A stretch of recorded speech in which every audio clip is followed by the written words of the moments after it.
and Professor. My name is Ramirez, and my final project topic is Media, Representation, and Racial Control. Show how media constructs racial myths that justify violence, exclusion, and inequality. First of all, I want to acknowledge that the following pictures or images that I will be showing are only for learning purposes and that I truthfully respect and honor my Black community. There is no intentions to offend or insult anyone.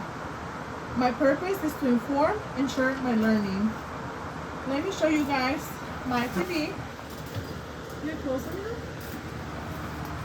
So I created a TV, and as you can see, there is pictures that stereotype African Americans. Here's slaves with watermelon.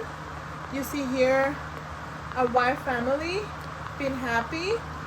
You see here how women are being portrayed. Her being the nanny, the girl, angry African American woman, the nanny. And my TV, it's double-sided.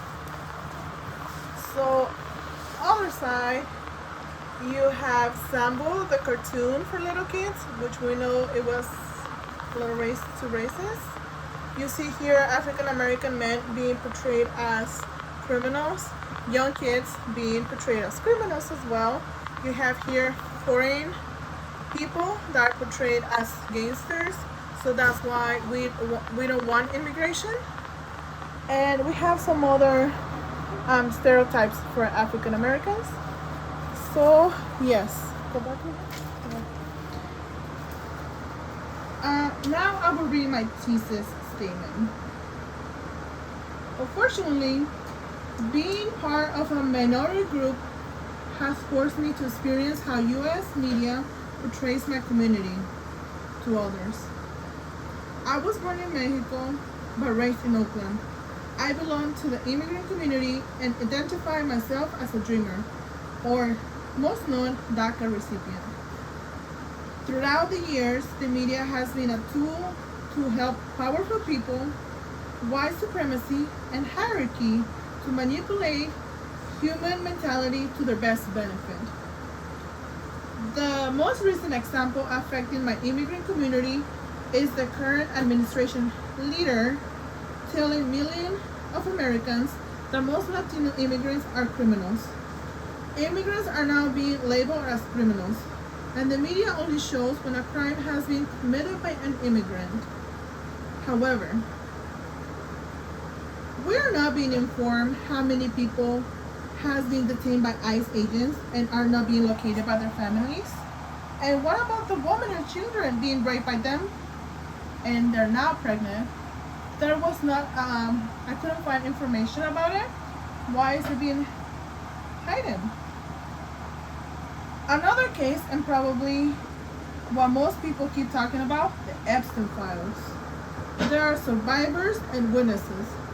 How come we still have people in power that were mentioned in the files? Why?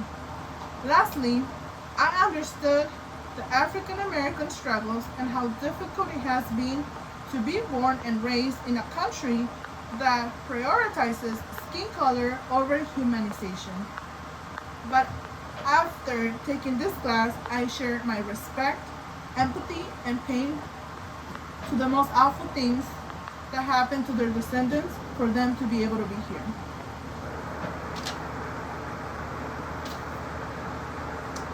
The following are my facts that I found, most of them reading, watching the models, and this is for my Cornell notes. Society continues oppression by high power. You need to understand the terms to be able to help. Race is a racial construct. People made it out, not true. Politicians try to shape what we teach students on equal access to healthcare. The connection between racism and mental health, anxiety, stress, chronic stress, depression, hypertension reduce self-sense of well-being. Society constructs terms where we fit. Dominant way of how to be feminine and masculine. The media portrays women's image as submissive, powerless, and dependent. As slavery, abolitionists argument that slaves smile, happy slaves. White people were stating that black people should be slaves, that's what they're happy. Black women were presented as loyal, protective. Slavery is good, according to the media, white people. As slaves will be the condition of the mom. Children work too. Child was the thing, not a person. This is for black kids only. Next, my 3 ethnic studies concepts. 1. White supremacy. A group of people that believes that whites are superior to any other race. A cultural system that privileges white people over any other race. This helps to maintain racial inequality. A dominant group that has advantage over any other group. It connects to my project because the media favors the white supremacy, and also because maybe even most of the media are themselves part of the white supremacy. Number 2, oppression.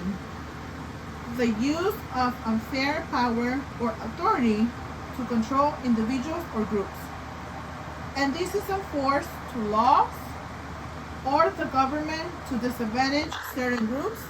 This connects to my final project because the media doesn't show how the government's economy affects certain minority groups. 3. Resistance is how marginal groups fight back to dominant groups of power.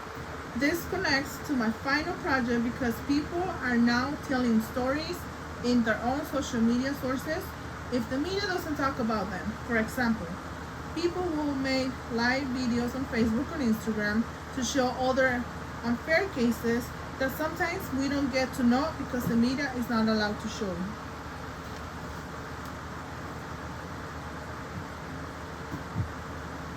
The challenges that came to me as I was doing my project was the idea that I'm ashamed of being a human being. I respect less dominant power. My emotions were all over the place, imagining what people go through on a daily basis just because of their skin color. I feel embarrassed to be part of a country that condemns humans for their race and social status. Every picture that I was typing on my TV, it was honoring all of those humans that suffer from oppression, from white supremacy, and dominant power. I respect and truly will forever honor their resilience and strength to be a better human beings than the ones that keep on failing them. Thank you, class.